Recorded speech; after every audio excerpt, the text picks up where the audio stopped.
Bonjour et merci de nous suivre pour cette vidéo de présentation de l'outil Onum. Onum, pour ceux qui ne le connaissent pas, c'est un outil qu'on lance et qui s'adresse donc aux professionnels de santé libéraux, hein. Donc, comment faire pour s'inscrire à cet outil? Donc, eh bien, vous pouvez profiter tout d'abord de notre offre de lancement, hein, puisque si vous souscrivez avant le 1er septembre 2018, on vous offre les 3 premiers mois.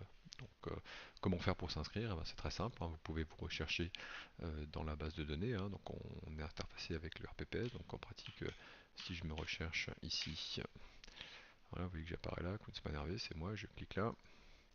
On pré-renseigne un certain nombre de choses qu'on connaît. On vous demande de préciser donc votre numéro de téléphone, voilà, une adresse mail. Et ensuite, vous pouvez choisir l'adresse de votre site. Donc ça, c'est l'instance de NUM sur laquelle vous pourrez vous connecter, qui vous appartiendra et qui sera accessible uniquement par vous. Donc on va l'appeler pour les besoins d'exercice, par exemple démo 2. Voilà, et vous pouvez ensuite saisir un code de parrainage si vous avez quelqu'un qui vous recommande. Inversement, vous-même, une fois que vous serez inscrit, eh bien vous aurez un code de parrainage que vous pourrez remettre à vos confrères ou consoeurs et qui leur permettront d'obtenir des boîtes d'abonnement gratuits et à vous également. Vous saisissez donc le code anti-robot qui est proposé et vous acceptez les conditions que vous pouvez dire bien sûr avant et vous cliquez sur inscrivez. Voilà, une fois que vous avez fait ça, eh bien, vous voyez qu'ici c'est précisé, hein, votre inscription a bien été prise en compte, et donc vous allez recevoir dans quelques instants un mail qui vous résume à la fois donc le mail d'accès, c'est-à-dire l'adresse du site sur lequel vous allez pouvoir vous connecter, qui vous appartient, ainsi que le login et votre premier mot de passe.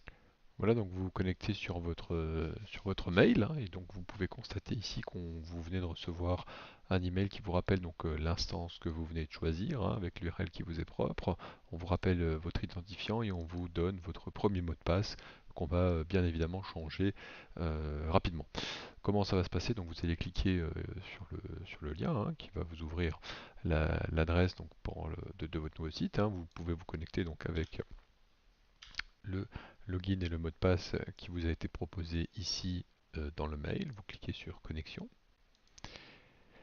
Et dans un premier temps, on va vous demander donc de vous authentifier de manière forte. Donc c'est un deuxième facteur d'authentification. Donc on vous demande d'envoyer un code par mail. Vous cliquez ici sur envoyer un code par mail. Vous voyez que le code a été envoyé. Vous retournez sur votre boîte mail. Vous actualisez. Et vous allez recevoir ici donc le mail d'authentification forte qui contient donc un code à 5 chiffres que vous pouvez simplement copier et coller ici donc dans l'outil pour autoriser la connexion. Voilà, vous êtes arrivé ici donc sur votre instance d'ONUM, hein, vous êtes propre, qui est personnelle et qu'on va s'attacher maintenant à compléter. Donc dans un premier temps, première chose, eh bien il faut aller changer le mot de passe. Donc ça c'est vraiment des recommandations de sécurité basiques. Donc pour ça, vous cliquez ici sur votre nom et modification du mot de passe. Vous renseignez l'ancien mot de passe et vous en choisissez un nouveau. On va pas le faire là, on n'a pas besoin dans l'immédiat, mais je vous recommande fortement de le faire au plus vite. Ensuite, une fois que vous avez fait ça, eh bien vous retournerez donc sur la base de connexion. Donc en l'état, vous êtes sur une instance de NUM qui est parfaitement utilisable pour une durée limitée, hein. Vous avez une quinzaine de jours d'utilisation gratuite, on va dire, hein, qui vous laisse le temps également de renseigner tous les documents dont on a besoin pour ensuite aller automatiser l'envoi de vos courriers de factures, de relance, de recommandés, et également mettre à disposition de vos patients le site de paiement en ligne de vos honoraires. Et donc pour qu'on fasse ça, eh bien, il y a un certain nombre d'étapes qui vous sont rappelées ici, donc dans la partie gauche de l'outil, qui sont indispensables. Dans un premier temps, il va falloir créer votre compte praticien. Pour l'instant, vous êtes logué sur l'application avec un compte générique. Vous allez devoir transformer ce compte générique en un compte praticien qui va pouvoir donc être responsable de la création des actes. Donc pour ça, vous avez ici le premier bouton, éditer, activer un compte praticien. Vous cliquez ici. La seule chose finalement que vous avez à faire, c'est aller choisir la dénomination commerciale. Donc moi par exemple, je vais mettre c'est l'art du docteur Kunzmann. Vous choisissez ensuite votre mode de facturation. Donc ça, c'est donc dans mon cas, en pratique, je vais mettre anesthésiste secteur 2. Voilà. Vous cliquez sur modifier. Une fois que vous avez fait ça, votre compte est créé, mais vous voyez que vous n'êtes pas encore praticien. Le bouton activer est en rouge ici, hein. Donc il va simplement falloir aller cliquer dessus pour le transformer en profil praticien. Donc je clique sur activer. Êtes-vous sûr de vouloir être praticien? Vous cliquez oui, activer. Et là, vous voyez que le praticien a été activé avec succès. Donc maintenant, vous êtes sur un compte praticien. Donc si vous cliquez ici de nouveau sur Onum qui vous ramène à la racine du site, vous voyez que le bouton qui était préalablement présent ici, eh bien il a disparu. Les étapes suivantes sont renseignées ici, hein, donc vous allez devoir renseigner un certain nombre d'informations administratives, renseigner donc vos informations bancaires pour que vous puissiez recevoir les honoraires qui vous seraient versés sur votre site, et également donc, pour qu'on puisse vous facturer les envois de courrier. Et enfin, donc vous avez les justificatifs suivants qui sont nécessaires et indispensables pour qu'on puisse vous créer votre site de paiement. Donc vous avez la carte d'identité, le scan ou la copie d'un RIB, un cabis de votre société et les statuts. Une fois que vous aurez fait ces trois étapes, première étape renseigner, deuxième étape renseigner les informations bancaires et ensuite saisir les justificatifs, eh bien on pourra vous éditer un mandat de prélèvement. Comment est-ce qu'on fait tout ça? Vous allez cliquer sur finir mon paramétrage ici et vous voyez que tout est renseigné ici. Donc on va commencer par saisir les informations administratives. Donc ces informations sont maintenant saisies, hein, et je vais aller cliquer ici sur valider les modifications. Vous voyez que le client a été modifié avec succès et en haut on est passé sur un statut en vert qui vous permet d'aller maintenant sur la deuxième partie qui n'était pas accessible avant, c'est-à-dire la saisie de vos informations bancaires. Donc vous cliquez sur informations bancaires et donc là on va pouvoir renseigner votre IBAN, votre RIB sur lequel eh bien, vous allez pouvoir encaisser vos honoraires. Donc vous cliquez ici sur ajouter l'IBAN. Donc vous mettez le titulaire du compte, votre IBAN que vous copiez, votre code BIC que vous pouvez donc copier également et vous pouvez également saisir ici des informations supplémentaires. Ça, ce sera pour l'édition des remises de chèques si jamais vous en servez. C'est facultatif pour l'instant. Vous cliquez après sur modifier. Là, vous voyez que votre RIB est saisi et qu'il est en attente de validation chez notre partenaire. Ça vous donne le droit donc maintenant de passer à la phase numéro 3 qui est donc l'envoi des justificatifs. Vous pouvez donc cliquer ici et vous voyez qu'on vous liste les différents justificatifs qui sont nécessaires pour qu'on puisse activer votre compte. Donc en pratique, il y en a 4. Premièrement, une copie de la carte d'identité. Deuxièmement, la copie du RIB, évidemment le même RIB que celui que vous avez saisi avant. Une copie du cabis et une copie des statuts de votre société. Donc pour envoyer ces documents, vous allez aller cliquer ici sur cliquer ici pour choisir un fichier. Donc là en pratique, vous voyez d'abord bien évidemment vous pouvez choisir ce que vous allez envoyer. Donc on va commencer par envoyer une copie de la carte d'identité. Vous cliquez sur le bouton ici. Vous allez choisir le document.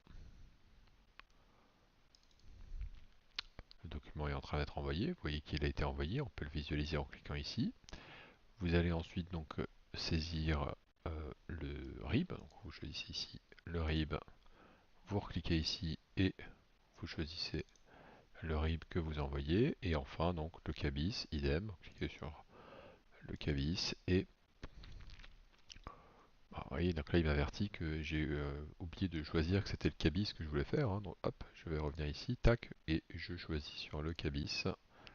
Je clique,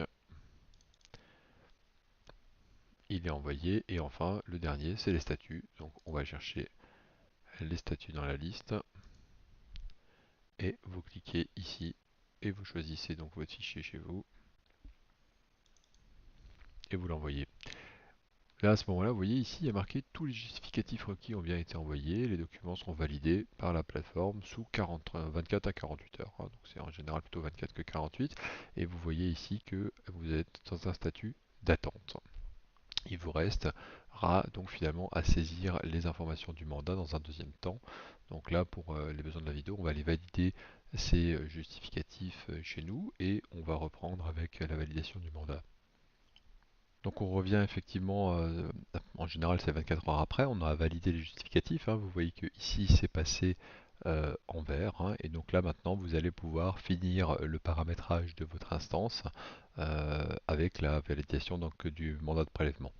Donc vous cliquez sur finir mon paramétrage et vous retournez ici donc sur le dernier point qui n'est pas encore saisi, c'est-à-dire l'information sur le mandat de prélèvement. Vous cliquez ici on vous explique exactement à quoi ça sert. Et donc là, vous allez pouvoir créer un mandat. Donc vous cliquez ici sur créer un mandat de prélèvement. On vous rappelle qui vous êtes, le BIC et l'IBAN que vous avez saisi. Vous cliquez sur créer. Vous voyez qu'il est créé ici. Il va falloir donc le signer maintenant. Et pour le signer, eh bien, vous cliquez ici. Vous allez ensuite renseigner donc votre numéro de mobile. Vous cliquez sur créer. Et là, il va se passer donc la génération de votre mandat de prélèvement. Donc, il va falloir le signer. Donc, vous cliquez ici sur valider et lancer la signature des fichiers. Vous devez donc tout d'abord faire une signature. Hein. Hop, faites la signature et vous allez recevoir dans le même temps un SMS avec un code. Donc ça, je le reçois et vous tapez le code que vous venez de recevoir par SMS et vous cliquez sur lancer la signature. Voilà, félicitations, le document a bien été signé. Donc, il est en train d'être généré sur la plateforme et vous pouvez le visualiser donc en cliquant ici sur télécharger. Vous le retrouvez et vous pouvez ensuite retourner sur le site. Là, vous voyez que toutes les étapes sont passées. Donc là, votre instance de NUM est pleinement utilisable. Pour revenir à l'outil de départ, vous cliquez ici, toujours pareil, sur ONUM. La seule chose qui vous reste à faire maintenant pour finir d'activer donc votre outil, eh bien, c'est choisir donc d'activer ces options. Hein. Par défaut, elles ne le sont pas. Hein. Donc vous pouvez activer le publi postage et vous pouvez activer le paiement en ligne. Donc en pratique, voilà, si vous voulez activer le publi postage, vous cliquez ici. Vous voyez que par défaut, on est désactivé, hein, à la fois pour les envois avant le paiement, hein, donc en pratique c'est les factures, les relances, les recommandés, et également pour les envois après, donc en pratique ça pourrait être par exemple les quittances. Donc si vous voulez activer ça, il vous suffit simplement d'appuyer ici sur activer et ici sur activer. Voilà, c'est tout. Donc vous êtes maintenant de retour sur ONUM, et vous voyez qu'il vous reste simplement donc, le paiement en ligne à activer, vous avez le bouton activer, donc vous cliquez dessus. Vous allez choisir donc ici, donc vous voyez que par défaut il est désactivé. Vous allez simplement donc l'activer en appuyant sur le bouton ici activer. Voilà, donc en pratique vous pouvez modifier le texte que vous voulez voir apparaître sur votre site. On vous rappelle ici l'URL sur laquelle vos patients pourront se connecter pour aller faire vos règlements. Toutes les informations apparaîtront sur les factures qu'ils vont recevoir. Hein. Donc pour aller sur le site de paiement, eh bien, donc, il suffit donc de se rendre sur cette URL, on clique dessus. Et vous voyez donc là en pratique les patients pour régler leurs honoraires auront simplement donc l'identifiant, le mot de passe et leur email à renseigner et pourront donc ensuite régler directement vos honoraires sur ce site. Voilà, donc pour finir, en pratique, là vous venez donc de renseigner toutes les pièces administratives dont on a besoin. Vous avez activé le PU postage qui va donc automatiser toute la partie contraignante de votre facturation et également vous avez activé le site de paiement en ligne pour vos patients. Tous les points sur lesquels on est passé, je ne l'ai pas précisé mais je le dis maintenant, à chaque fois que vous faites une étape, eh bien, vous avez un mail qui arrive et qui vous récapitule l'action que vous venez de mener et éventuellement la suivante qui est dans la continuité. Voilà, je vous remercie d'avoir suivi cette vidéo qui était peut-être un peu longue, mais qui était à mon avis nécessaire et qui nous a permis de passer sur les points qui sont vraiment très importants pour la création de votre instance ONUM. C'est vraiment indispensable parce que c'est ce qui sécurise derrière votre prise en charge pour récupérer vos honoraires. Voilà. Je vous remercie d'avoir suivi tout ça et puis je vous encourage à regarder les autres vidéos qui vous expliquent comment rentrer dans l'utilisation de l'outil. Voilà, merci à vous.